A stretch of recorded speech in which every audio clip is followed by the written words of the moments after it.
Hello दोस्तों, कैसे हैं आप सभी। उम्मीद करता हूँ आप सभी बहुत ही अच्छे होंगे। तो आज के इस वीडियो में हम पढ़ने वाले हैं क्लास 12 फिजिक्स का मोस्ट इंपॉर्टेंट टॉपिक को आज के इस वीडियो में हम डिस्कस करेंगे, जो है सेलों का संयोजन। तो सेलों का संयोजन क्या होता है आज के इस वीडियो में हम जानेंगे। और इसके बाद सेलों के संयोजन के दो प्रकार होते हैं, एक होता है श्रेणी क्रम संयोजन और एक होता है जो है समांतर क्रम संयोजन। ठीक है, एक क्या होता है समांतर क्रम संयोजन। तो श्रेणी क्रम संयोजन क्या होता है, समांतर क्रम संयोजन क्या होता है, पूरी तरीके से डिटेल में एक्सप्लेन करने वाले हैं। मैं आपको विश्वास दिलाता हूं कि बहुत ही आसानी तरीके से आपको समझ में आएगा, प्लस याद भी हो जाएगा। अदरवाइज मैं यही कहूंगा, यदि आप रट कर नहीं समझ कर याद करना चाहते हैं, वीडियो को अंत तक बने रहें, आसानी तरीके से आपको याद हो जाएगा। तो चलिए हम स्टार्ट करते हैं और समझ लेते हैं कि सेलों का संयोजन क्या होता है। ठीक है जी, तो सबसे पहले हम जानेंगे सेलों का संयोजन। एक एक चीज को रटना नहीं है, समझ कर याद करना है। देखिए, सेलों का संयोजन, संयोजन मतलब क्या होता है, संयोजन का मतलब होता है जोड़ना। तो जब दो या दो से अधिक सेल आपस में जुड़ेंगे तो उसी को हम क्या कहेंगे, सेलों का संयोजन कहते हैं। कंफर्म हो गया, आपको समझ में आ गया कि जब दो, ठीक है, कम से कम दो सेल आपस में जुड़ेंगे तभी तो संयोजन कहेंगे ना। एक सेल रहेगा तो वो तो जुड़ना नहीं कहलाएगा, तो कम से कम दो सेल होने चाहिए। तो दो या दो से अधिक सेल आपस में जब जुड़ते हैं तो उसे ही हम क्या कहते हैं, सेलों का संयोजन कहते हैं। तो वही बात यहाँ पे लिखा गया है कि जब दो या दो से अधिक सेल आपस में जोड़ा जाता है तो उसे सेलों का संयोजन कहते हैं। बताइए आपको क्लियर हो गया कि नहीं हो गया। हमने क्या बताया कि जब दो या दो से अधिक सेल आपस में जुड़ते हैं तो उसे हम सेलों का संयोजन कहते हैं। अगर मैं एक एग्जांपल से समझाऊं तो जैसे मैं अगर एग्जांपल से समझाऊं तो जैसे मान लेते हैं ये एक सेल है। सेल का क्या गुण होता है कि इसका एक जो टर्मिनल होता है वो बड़ा होता है, एक छोटा होता है सिरा। ठीक है, इस प्रकार मान लेते हैं, इस प्रकार ये एक सेल है, फिर से एक यहाँ पे एक सेल है, फिर से एक यहाँ पे सेल है, फिर एक यहाँ पे सेल है। और ये सभी सेल आपस में क्या हुए हैं, ये सभी सेल आपस में जुड़े हुए हैं। ये सभी सेल आपस में क्या हुए हैं, जुड़े हुए हैं इस प्रकार।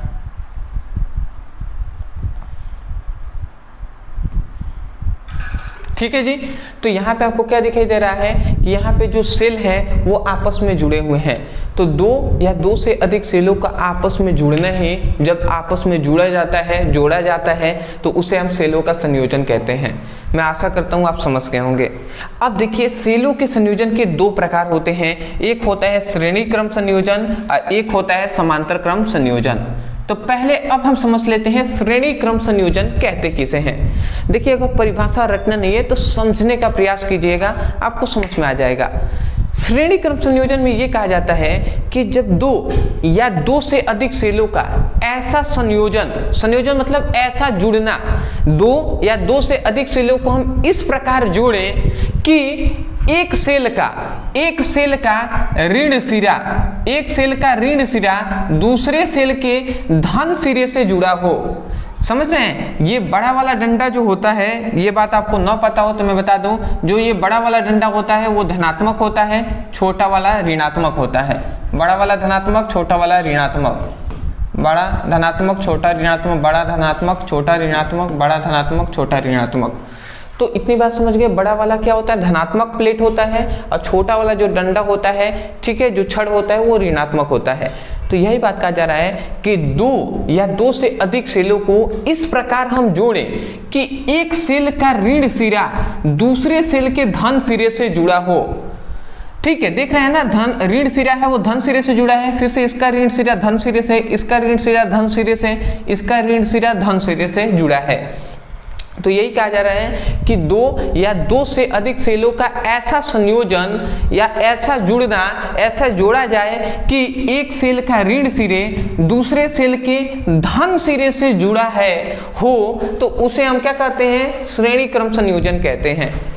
या हम ये भी कह सकते हैं, या हम इस प्रकार भी देखें तो एक सेल, जो ये सेल है, सेल का धन सिरा है वो ऋण सिरे से जुड़ा है, इस सेल का धन सिरा ऋण सिरे से जुड़ा है, इस सेल का धन सिरा ऋण सिरे से जुड़ा है।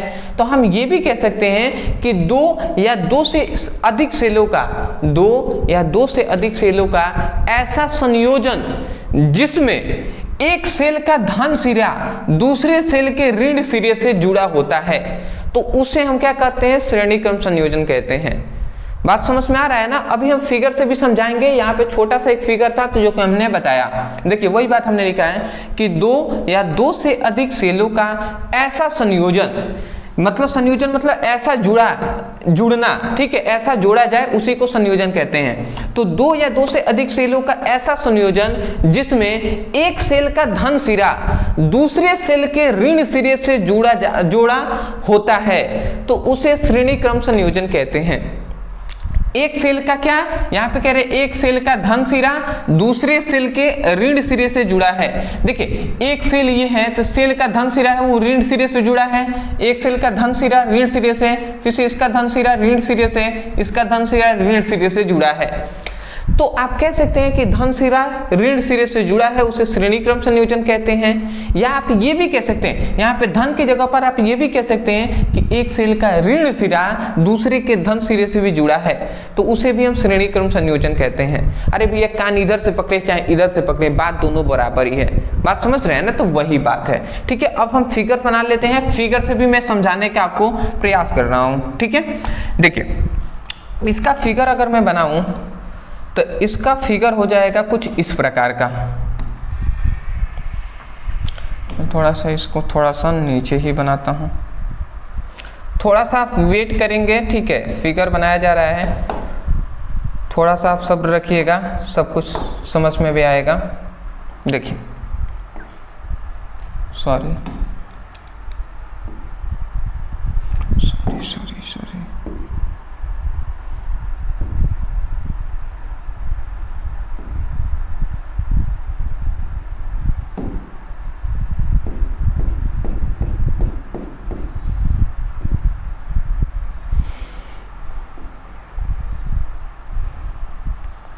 ठीक। हाँ जी, देखते रहिए, थोड़ा सा आपको थोड़ा वेट लगेगा, थोड़ा सा टाइम दीजिएगा जिससे मैं आसानी से फिगर अच्छे से बना सकूं, ठीक है जी। ठीक, ये देखिए ये पहला एक हमने यहाँ पे सेल ले लिया, फिर से एक सेल हमने यहाँ पे ले लिया, फर्स्ट सेल, फिर से सेकेंड सेल, ठीक है जी, पहला सेल, फिर से दूसरा सेल, इस प्रकार से यहाँ पे एक और सेल है, ठीक है जी। और इसके बीच में यहाँ पे आपको बीच में गैपिंग दिखाई दे रहा है, इसमें हम मान लेते हैं कि m सेल हैं या m पंक्तियां हैं। m पंक्तियां का मतलब यहाँ पर m सेल लगे हुए हैं। जैसे यहाँ पे एक सेल है, मान लेते सेल 1 है, सेल 2, सेल 3, सेल 4, इस प्रकार से n सेल तक हैं, m सेल तक, या m की जगह पर हम n भी लिख सकते हैं, m ही हम लिख देते हैं। जैसे m से बुझाता है, थोड़ा सा लगता है ऐसे, m पंक्ति तक क्या है, सेल है, ठीक है। इतनी बात समझ गए, यहाँ पे सेल है और यहाँ पे हम एक लगा देंगे आंतरिक प्रतिरोध जो है आंतरिक नहीं, बाह्य प्रतिरोध। अब आप थोड़ा सा समझिएगा, देखिए ये जो सेल है तो इस सेल का विद्युत वाहक बल मान लेते हैं E है। अब आप थोड़ा सा समझिएगा, देखिए मैं आपको क्या समझाना चाहता हूँ। ये एक सेल है, इसका विद्युत वाहक बल E है, इसका विद्युत वाहक बल E है और इस सेल का विद्युत वाहक बल E है, ठीक है। इस सेल का आंतरिक प्रतिरोध है R, इस सेल का आंतरिक प्रतिरोध है R और इस सेल का भी आंतरिक प्रतिरोध है R। और यहाँ पर इसको एक बाह्य प्रतिरोध से जोड़ दिया गया है, बाह्य प्रतिरोध को कैपिटल R से दर्शाते हैं। तो ये हुआ आपका पूरा फिगर। अब मान लेते इस सेल से जो धारा है वो विद्युत धारा I प्रवाहित हो रही है। तो ये है श्रेणी क्रम संयोजन का फिगर, इसको आपको बिल्कुल अनिवार्य है बनाना है। इसके बाद डेरिवेशन भी हम करेंगे, श्रेणी क्रम संयोजन का क्या फॉर्मूला मिलता है उसको भी हम बताएंगे। फिलहाल मैंने परिभाषा क्या कहा था, हमने यही कहा था कि दो या दो से अधिक सेलों का ऐसा संयोजन जिसमें एक सेल का धन सिरा, देखिए एक सेल का धन सिरा दूसरे सिरे के ऋण सिरे से जुड़ा है, मतलब एक सेल का धन सिरा दूसरे सेल के ऋण सिरे से जुड़ा है, तो ऐसे सेल को हम क्या कहते हैं, ऐसे संयोजन को श्रेणी क्रम संयोजन कहते हैं। मैं आशा करता हूं आप समझ के होंगे, ज्यादा हार्ड नहीं है। आप अगर इधर से भी देखें तो धन सिरा है, देखिए ये इधर से मिलकर फिर से यहाँ पे देखेंगे तो ऋण से जुड़ा है, फिर से इसका धन सिरा इसके ऋण से जुड़ा है, इसका धन सिरा इसके ऋण से जुड़ा है, तो इस प्रकार। अब चलिए हम डेरिवेशन इसका करते हैं। तो सबसे पहले हम श्रेणी क्रम संयोजन के लिए गणना अगर करेंगे, तो गणना हम करेंगे तो क्या करेंगे, सबसे पहले हम ये करेंगे कि हम पता लगाएंगे कि हम क्या लगाएंगे कि एक सेल के लिए विद्युत वाहक बल क्या है। तो हम लिखेंगे एक सेल का विद्युत वाहक बल। तो ये बताइए एक सेल का विद्युत वाहक बल हम जानते हैं E है, फिर से एक सेल का विद्युत वाहक बल E है, तो हम यहाँ पे लिख देंगे एक सेल का विद्युत वाहक बल क्या है, E है। तो जब एक सेल का विद्युत वाहक बल E है तो इस प्रकार N सेल हैं, मतलब बहुत सारे सेल हैं, ठीक है। N सेल का मतलब कि N एक पूर्णांक है, जैसे 1 2 3 4 5 6 इस प्रकार अनंत तक, ठीक है। तो N सेलों के लिए मतलब N सेलों के लिए विद्युत वाहक बल क्या होगा, तो हम यहाँ पे लिखेंगे तब N सेलों का विद्युत वाहक बल, N सेलों का विद्युत वाहक बल। तो N सेलों का विद्युत वाहक बल क्या हो जाएगा, N × E हो जाएगा। बात समझ रहे हैं, एक सेल का विद्युत वाहक बल E है, तो इस प्रकार N सेल है तो N सेलों का विद्युत वाहक बल NE हो जाएगा, ठीक है। मैं आशा करता हूं आप समझ रहे होंगे, अब बेसिक बातें इतनी सब कुछ तो आपको आना ही चाहिए। तो सबसे पहली बात हमने एक सेल के लिए विद्युत वाहक बल ज्ञात किया, फिर से N सेलों के लिए विद्युत वाहक बल हमने ज्ञात कर लिया। N सेल को हम कुल विद्युत वाहक बल भी कह सकते हैं, ठीक है जी।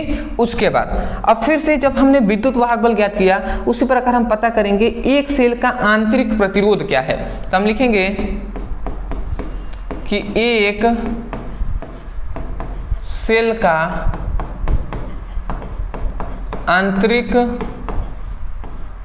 प्रतिरोध, तो एक सेल का आंतरिक प्रतिरोध क्या हो जाएगा, तो हम जानते हैं एक सेल का आंतरिक प्रतिरोध है R। यहाँ पे हम देख रहे हैं ना, एक सेल के लिए आंतरिक प्रतिरोध है R। तो इस प्रकार N सेल हैं तो N सेलों के लिए आंतरिक प्रतिरोध क्या होगा, तो हम लिखेंगे कि N सेलों के लिए, N सेलों का आंतरिक प्रतिरोध जो हो जाएगा N × R हो जाएगा। समझ में आ रहा है, एक सेल का आंतरिक प्रतिरोध है R, तो N सेलों का आंतरिक प्रतिरोध NR हो जाएगा। जब इतना हो गया तब जाकर हम निकालेंगे कि इस जो परिपथ में कुल प्रतिरोध हम ज्ञात करेंगे, ठीक है। जब हमने एक सेल का आंतरिक प्रतिरोध ज्ञात कर लिया, फिर से N सेलों का आंतरिक प्रतिरोध ज्ञात कर लिया, तब हम ज्ञात करेंगे कुल प्रतिरोध। तो हम यहाँ पे लिखेंगे कुल प्रतिरोध। तो ये बताइए कुल प्रतिरोध क्या हो जाएगा, ठीक है। ये बताइए कुल प्रतिरोध क्या होगा, तो हम जानते हैं इस परिपथ में, देखिए इस परिपथ में हम जानते हैं कि इस परिपथ में कुल जो आंतरिक प्रतिरोध है वो क्या है, NR है। कुल आंतरिक प्रतिरोध क्या है, NR है। हम एक और प्रतिरोध यहाँ पे देख रहे हैं जो है बाह्य प्रतिरोध R। तो जब हम बाह्य प्रतिरोध R और जब आंतरिक प्रतिरोध NR को जोड़ देंगे तब जाकर ना कुल प्रतिरोध निकलेगा। बात समझ रहे हैं, कुल प्रतिरोध का मतलब कैसा भी प्रतिरोध हो, चाहे बाह्य प्रतिरोध हो चाहे आंतरिक प्रतिरोध हो, सभी को जोड़ेंगे तभी तो कुल प्रतिरोध पता चलेगा ना। तो कुल प्रतिरोध क्या हो जाएगा, R + NR हो जाएगा। मैं आशा करता हूं आप समझ रहे होंगे, R + NR हो जाएगा। ये क्या है, कुल प्रतिरोध है, ठीक है जी। तो यहां से हमें क्या मिला, यहां से हमें मिला कुल प्रतिरोध का मान। तो इसको हम क्या करेंगे, कोष्ठ में बंद कर देंगे। ये क्या है, कुल प्रतिरोध R प्लस NR है। तो इतनी बात समझ गए। अब हम उसके बाद जैसे हमने कुल प्रतिरोध ज्ञात किया, तब हम लिख देंगे कुल धारा का मान। ठीक है, कि कुल इस परिपथ में कुल विद्युत धारा कितना है, तो हम लिखेंगे परिपथ में, या ऐसे सिंपल में लिख देते हैं कुल विद्युत धारा। तो देखिए कुल विद्युत धारा का अगर मान हमें चाहिए तो कुल विद्युत धारा I, मैं थोड़ा सा नीचे लिखता हूँ। देखिए कुल विद्युत धारा I इक्वल टू क्या होता है, इस श्रेणी क्रम संयोजन के लिए फॉर्मूला होता है कुल विद्युत धारा I इक्वल टू कुल विद्युत वाहक बल बटे कुल प्रतिरोध। तो ये बताइए इस परिपथ के लिए हमने कुल विद्युत वाहक बल कितना है, कुल विद्युत वाहक बल है N इंटू E है। ठीक है ना, यही तो है कुल विद्युत वाहक बल। ठीक है, और उसके बाद कुल प्रतिरोध, तो कुल प्रतिरोध हमने ज्ञात किया है, क्या है, R plus N into R है, यही ना है जी। तो ये हमने यहाँ पर लिख दिया। ये आपका जो फॉर्मूला मिला यही है आपके लिए प्रूव्ड, यही फॉर्मूला है जो है श्रेणी क्रम संयोजन के लिए विद्युत धारा का फॉर्मूला है I equal to N into E by R plus NR है। अब एक और बात समझ लीजिए कि कैसे यह कुल विद्युत वाहक बल हुआ। एक सेल का विद्युत वाहक बल E है, तो इस प्रकार N सेल है तो N सेलों का विद्युत वाहक बल Ne होगा। N सेल मतलब कुल सेलों के लिए विद्युत वाहक बल, तो कुल विद्युत वाहक बल यही ना है जी। तो N इंटू E लिख दिया, और कुल प्रतिरोध हम जानते हैं बाह्य प्रतिरोध और आंतरिक प्रतिरोध को जोड़ देंगे, कुल प्रतिरोध निकल जाएगा, उसका मान हमने रखा, मिल गया हमें। तो सिंपल सा है, इसमें कुछ ज़्यादा समझने वाला नहीं है। पहले आप एक सेल का विद्युत वाहक बल ज्ञात करेंगे, फिर से N सेल का विद्युत वाहक बल N इंटू E, फिर से एक सेल का आंतरिक प्रतिरोध R है तो N सेलों का आंतरिक प्रतिरोध N इंटू R हो जाएगा। कुल प्रतिरोध जब हम बाह्य प्रतिरोध आंतरिक प्रतिरोध को दोनों को जोड़ देंगे, कुल प्रतिरोध निकला। उसके बाद विद्युत धारा का फॉर्मूला ये होता है, लिख दिया, का काम कंप्लीट हो गया। मैं आशा करता हूँ आप समझ गए होंगे। थोड़ा सा एक दो बार आप डेरिवेशन को कीजिएगा, आपको आ जाएगा। ठीक है ना, ऐसे ही आपको करना है। मेरा लक्ष्य यही है कि कोई भी स्टूडेंट जो चाहते हैं कि समझकर हम याद करें, उनके लिए मैं खासकर वीडियो बनाता हूं, उनके लिए मैं मेहनत करता हूं। मैं नहीं चाहता कि कोई भी ऐसा स्टूडेंट हो जो रट कर याद करे। मैं दिल से चाहता हूं वो समझकर याद करें, समझे और आगे बढ़ें कि क्यों ऐसा हुआ है। ठीक है ना, तो ऐसे ही पढ़ाई भी करना चाहिए। मैं चाहता हूं कि आप ग्रो करें, आप आगे जाएं, अच्छे से पढ़ें, क्लास 12 की भी पढ़ाई करें और आगे और भी आप आगे जाएं, मुझसे भी आप आगे जाएं, यही मैं चाहता हूं। और ऐसे ही कोई भी चाहेगा, जो आपके हित में सोचेगा वो ऐसा ही चाहेगा। तो यही लक्ष्य है, इसी लक्ष्य के लेकर मैं आगे चल रहा हूं, कोई दिक्कत नहीं है। समझ में आ ही रहा होगा ना, ठीक है ना। कमेंट सेक्शन में एक बार रिक्वेस्ट है कि आप ज़रूर हमें बताइएगा कि आपको समझ में आ रहा है या नहीं। कभी कभी क्या होता है कि मैं पढ़ाता रहता हूँ बट अंदर से कभी कभी फीलिंग आती नहीं है, ठीक है, क्योंकि आप पास में तो बैठे नहीं है कि थोड़ा सा देखकर मतलब ऐसा लगे कि हाँ पूछ लिया जाए, ठीक है। तो कमेंट ही एक साधन है आपसे बात करने का, ठीक है, आपसे कांटेक्ट करने का। तो आप थोड़ा सा कमेंट में आप जरूर बताइएगा, ठीक है ना। स्क्रीनशॉट ले लीजिए। अब हम देख लेते हैं समांतर क्रम संयोजन को। ले लिए होंगे, चलिए।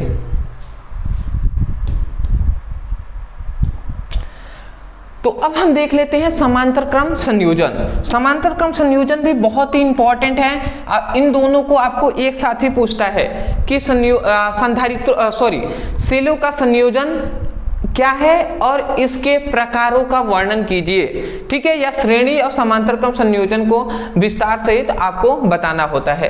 तो चलिए हम इसको समझ लेते हैं। देखिए, समांतर क्रम संयोजन का मतलब ये होता है कि जब दो या दो से अधिक सेलों का ऐसा संयोजन जिसमें सभी सेलों का, याद रखेंगे, सभी सेलों का धन सिरा एक बिंदु से और ऋण सिरा एक बिंदु से जुड़ा होता है, तो उसे हम समांतर क्रम संयोजन कहते हैं, ठीक है। फिगर से जब मैं समझाऊंगा तो आसानी से आपको समझ में आएगा, ठीक है जी। चलिए देखिए, फिगर से अगर मैं समझाऊं तो इसका फिगर कैसे हम बनाएं, चलिए जी ऐसे ही बनाते हैं, ठीक। देखिए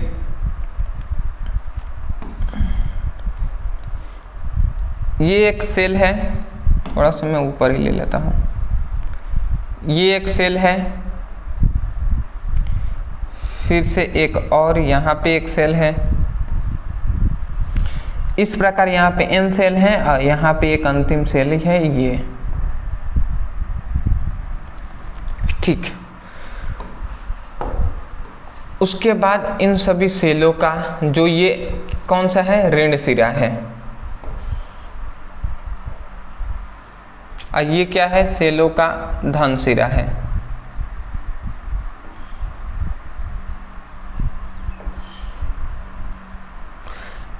देखिए हम जानते हैं ये बड़ा वाला n सिरा होता है और ये छोटा वाला ऋण सिरा होता है। तो एक सेल का जो धन सिरा है वो एक बिंदु से मिलेंगे, सभी जो सेल हैं सभी सेलों का जो धन सिरा है वो एक बिंदु से इस प्रकार मिलेंगे, ठीक है जी। और सभी सेलों का जो ऋण सिरा है वो एक बिंदु से मिलेंगे।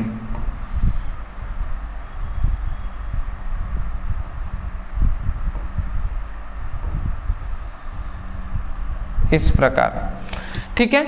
अब यहाँ पे बीच में थोड़ा सा हमने n सेल भी लगाया है, तो इसको भी मैं बता दूँ आपको। यहाँ पर बीच में n सेल हैं,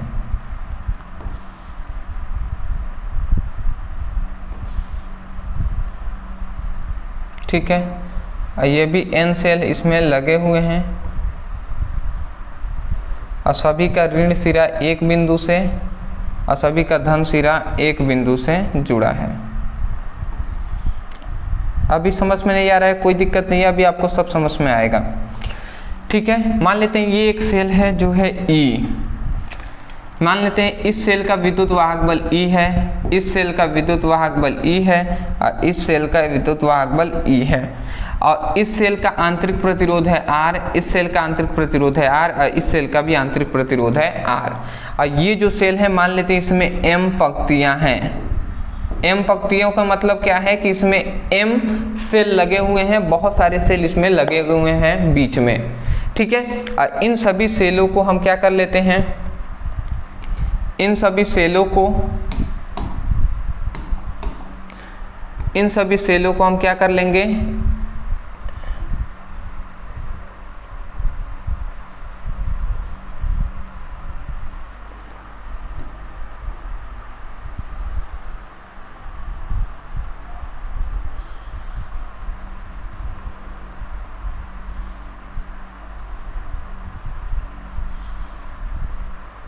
इन सभी सेलों को हम क्या कर लेते हैं, एक प्रतिरोध से इस प्रकार जोड़ देते हैं, ठीक है, जो है बाह्य प्रतिरोध है R।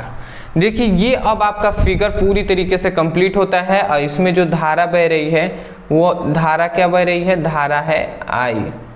तो ये अब आपका पूरी तरीके से कंप्लीट होता है। अब मैं आपको एक्सप्लेन कर दे रहा हूँ। देखिए यहाँ पे आपको अनंत सेल है, देखिए ऊपर अंत में एक हमने सेल दिखा दिया है, बीच में अनंत बहुत सारे सेल लगे हुए हैं, ठीक है। यहाँ पे यही बात बताया गया, पहले परिभाषा देख लिया जाए तो यहाँ पे ये कह रहा है कि दो या दो से अधिक सेलों का ऐसा संयोजन, मतलब ऐसा जोड़ा जाए कि एक सेल का मतलब सभी सेलों का जो धन सिरा है, देखिए बड़ा वाला डंडा धन रहता है, तो सभी सेलों का जो धन सिरा है वो एक बिंदु से, देख रहे हैं सभी का धन सिरा एक बिंदु से जुड़ा है, और सभी सेलों का ऋण सिरा है वो एक बिंदु से जुड़ा हो, तो उस संयोजन को समांतर क्रम संयोजन कहते हैं। समझ गए होंगे फिगर से। परिभाषा यहाँ पे लिखा है कि दो या दो से अधिक सेलों का ऐसा संयोजन जिसमें एक सेल का सभी सेलों का धन सिरा, ऐसे लिखना चाहिए था, थोड़ा सा यहाँ पे मिस्टेक हुआ है, मैं यहाँ पे बता दे रहा हूँ, जिसमें एक नहीं यहाँ पे लिखना चाहिए था सभी सेलों का, इसको तो काट दीजिए, हटा दीजिए, सभी, मैं इसको थोड़ा सा मिटा दे रहा हूँ, थोड़ा सा आप वेट कर लीजिएगा, थोड़ा सा मैं चाहता हूँ कि इसको अच्छा ही कर दिया जाए।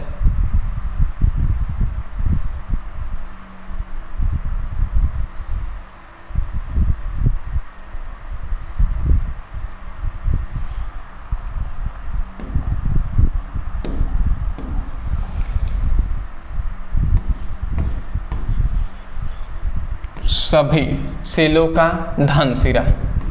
ठीक हो गया जी आपका। देखिए कहा जा रहा है कि दो या दो से अधिक सेलों का ऐसा संयोजन जिसमें सभी सेलों का धन सिरा एक बिंदु से तथा सभी ऋण सिरा दूसरे बिंदु से जुड़ा हो, जुड़ा यहाँ पे जुड़ा होना चाहिए, ऐसे थोड़ा सा टाइपिंग मिस्टेक हुआ है, जुड़ा होता है तो उसे समांतर क्रम संयोजन कहते हैं। बात समझ में आ गया होगा कि सभी सेलों का जो धन सिरा है एक बिंदु से, ऋण सिरा है एक बिंदु से जुड़ा हो, समांतर क्रम संयोजन कहते हैं। अब इसको मैं थोड़ा सा सॉल्व करके तुरंत बता दे रहा हूं कि इन सभी का डेरिवेशन। सबसे पहली बात हम इसको करेंगे कि सबसे पहले हम ज्ञात करेंगे कि एक सेल का विद्युत वाहक बल क्या है, जिस प्रकार उसमें हमने ज्ञात किया है। तो एक सेल का विद्युत वाहक बल हम ज्ञात करेंगे तो ये क्या हो जाएगा, एक सेल का विद्युत वाहक बल हम लिखेंगे एक सेल का विद्युत वाहक बल। तो एक सेल का विद्युत वाहक बल क्या है, E है। एक सेल का विद्युत वाहक बल E है तो इस प्रकार N सेल हैं तो N सेलों के लिए विद्युत वाहक बल क्या होगा, तो N सेलों का विद्युत वाहक बल, विद्युत वाहक बल। तो इस प्रकार n सेल हैं तो n सेलों का विद्युत वाहक बल क्या होगा, मैं आपसे पूछता हूं। तो अक्सर स्टूडेंट कहेंगे n इंटू ई, बट ऐसा नहीं होगा, n इंटू ई नहीं होगा, वो भी E ही होगा। देखिए एक सेल का विद्युत वाहक बल E ही है और इस प्रकार n सेल हैं तो n सेलों का विद्युत वाहक बल भी E ही होगा। आप कहेंगे सर E कैसे, n E न होगा, सभी n सेल हैं तो n सेलों के लिए विद्युत वाहक बल n इंटू E होगा, तो नहीं होगा। आप कहेंगे सर क्यों नहीं होगा, तो समझिए सभी के लिए अलग अलग कंडीशन होता है, यही बात आपको समझना पड़ेगा। देखिए जो श्रेणी क्रम संयोजन में विभव क्या होता है, नियत नहीं होता है, ठीक है, विभव का मान बदलता रहता है। अब विभव ज्ञात करने के लिए v = v1 + v2 + v3 इस प्रकार जोड़ते हैं, तो इसीलिए उसमें हमने n + r कर दिया था, सॉरी n + e कर दिया था। परंतु जो समांतर क्रम संयोजन है इसमें विभव का मान नियत होता है। अगर विभव का मान नियत है तो एक सेल हो चाहे अनंत सेल हो, उसका विभव जो भी है वो क्या होगा, भी ही होगा। चाहे अनंत सेल हो उसका भी विभव भी ही होगा। तो विभव मतलब विद्युत वाहक बल ही तो है, विभव एक विद्युत वाहक बल ही है। तो इसीलिए n सेल है तो विभव जो विद्युत वाहक बल है वो भी E ही होगा, ठीक है। इसका मान नहीं बदलता है। श्रेणी क्रम समांतर क्रम संयोजन में विद्युत वाहक बल का मान नियत होता है, इसीलिए E ही होगा। कंफर्म हो गया। श्रेणी क्रम के लिए नियत नहीं होता है, समांतर क्रम के लिए विद्युत वाहक बल का मान नियत होता है, E ही होता है, वही हमने लिख दिया है। उसके बाद फिर से अब आगे हम बढ़ते हैं। उसके बाद हम लिखेंगे, उसके बाद जब हमने विद्युत वाहक बल ज्ञात किया फिर से हम ज्ञात करेंगे कि एक सेल के लिए आंतरिक प्रतिरोध क्या है। तो हम लिखेंगे एक सेल का आंतरिक प्रतिरोध। तो एक सेल का आंतरिक प्रतिरोध है R, हम जानते हैं एक सेल है उसका आंतरिक प्रतिरोध है R। तो इस प्रकार n सेल है तो n सेलों का आंतरिक प्रतिरोध क्या होगा, n सेलों का आंतरिक प्रतिरोध। तो अक्सर स्टूडेंट फिर से क्या कहेंगे, n इंटू आर, यही ना कहेंगे जी, n into R, but n into R भी नहीं होगा। आप कहेंगे कैसे, क्यों नहीं होगा सर, तो देखिए समांतर क्रम संयोजन में जब प्रतिरोध होता है तो उसको हम समांतर क्रम संयोजन में प्रतिरोध को हम किस प्रकार जोड़ते हैं, प्रतिरोध को 1/r dash equal to 1/r plus 1/r plus 1/r plus, इस प्रकार कितने हैं, m पंक्तियां तक हैं, ठीक है, m पंक्ति तक हैं। यहाँ पे लिखा गया ना m पंक्तियां। तो देखिए एक प्रतिरोध के लिए आंतरिक सेलों का आंतरिक प्रतिरोध होता है, समांतर क्रम में फॉर्मूला होता है 1/r। तो 1/r इक्वल टू, अब हम जोड़ेंगे तो पहले सेल के लिए 1/r, फिर से दूसरे सेल के लिए भी 1/r, इस प्रकार तीसरे सेल के लिए 1/r, इस प्रकार अनंत सेल हैं, तो इसलिए m पंक्तियों तक हमने जोड़ा है। तो अगर हम इसको जोड़ेंगे तो 1/r इक्वल टू m पंक्तियां हैं तो हम ऊपर लिख देंगे m और नीचे सभी का हर समान है तो हम r लिख देंगे। तो इसका मतलब अगर हम इसको ऊपर ले जाते हैं, पलटते हैं, तो इसको भी पलटेंगे तो ये r डैश इक्वल टू हो जाएगा r/m।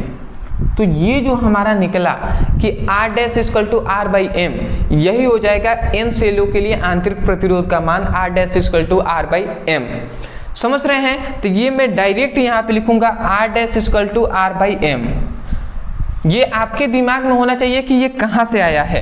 तो यहाँ पे हम क्या लिखेंगे, r dash equal to r/m। बात समझ में आपको आ रहा होगा, तो ये आप समझ लीजिएगा, ठीक है जी। तो देखिए सबसे पहले हमने एक सेल का विद्युत वाहक बल E ज्ञात किया, तो n सेलों का विद्युत वाहक बल भी E ही होता है। एक सेलों का आंतरिक प्रतिरोध है R, तो n सेलों का आंतरिक प्रतिरोध n सेलों का आंतरिक प्रतिरोध हमने जान लिया कि r dash equal to r/m होता है। तो जब हमने आंतरिक प्रतिरोध ज्ञात कर लिया तो अब हम ज्ञात करेंगे कि कुल प्रतिरोध क्या होगा इसके लिए। तो हम लिखेंगे कुल प्रतिरोध, हम लिखेंगे कुल प्रतिरोध। तो कुल प्रतिरोध हम जानते हैं क्या हो जाएगा, कुल प्रतिरोध हो जाएगा बाह्य प्रतिरोध जो है वो R है और आंतरिक प्रतिरोध r/m है। तो ये हमारा हो जाएगा कुल प्रतिरोध का मान। कुल प्रतिरोध का मान R प्लस r/m हो जाएगा। तो जब हमने कुल प्रतिरोध ज्ञात कर लिया तो अब हम ज्ञात कर लेते हैं इस परिपथ में कुल धारा, ठीक है। तो हम लिखेंगे तब कुल धारा। तो कुल धारा इक्वल टू होता है कुल विद्युत वाहक बल। कुल विद्युत वाहक बल E है तो E हमने लिख दिया, बटे होता है कुल प्रतिरोध, ठीक है। तो कुल प्रतिरोध है R प्लस r/m, यही ना है जी। तो ये हमने लिख दिया।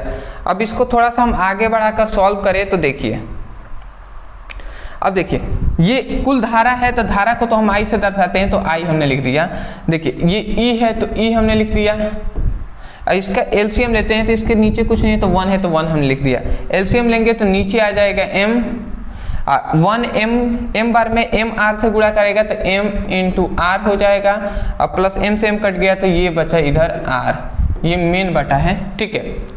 अब जानते हैं हम कि ये नीचे वाला ऊपर जाकर गुणा कराता है, तो जब ऐसा गुणा कराएगा तो I इक्वल टू क्या हो जाएगा, m इंटू ई बाई क्या हो जाएगा, m r प्लस r हो जाएगा। ये हो जाएगा, ये क्या हो जाएगा, यही आपका फॉर्मूला प्रूव्ड हो जाएगा। यही आपका क्या होता है, ये जो आपका मेन फॉर्मूला है यही आपका आंसर, मतलब यही है आपका फॉर्मूला समांतर क्रम संयोजन के लिए, जो है E equal to m into E by m into r/r, ठीक है। इसका मतलब क्या हुआ, m मतलब जितने मतलब विद्युत वाहक बलों की संख्या है उसको हम लिख लेंगे, वही है m। E क्या है, विद्युत वाहक बल है।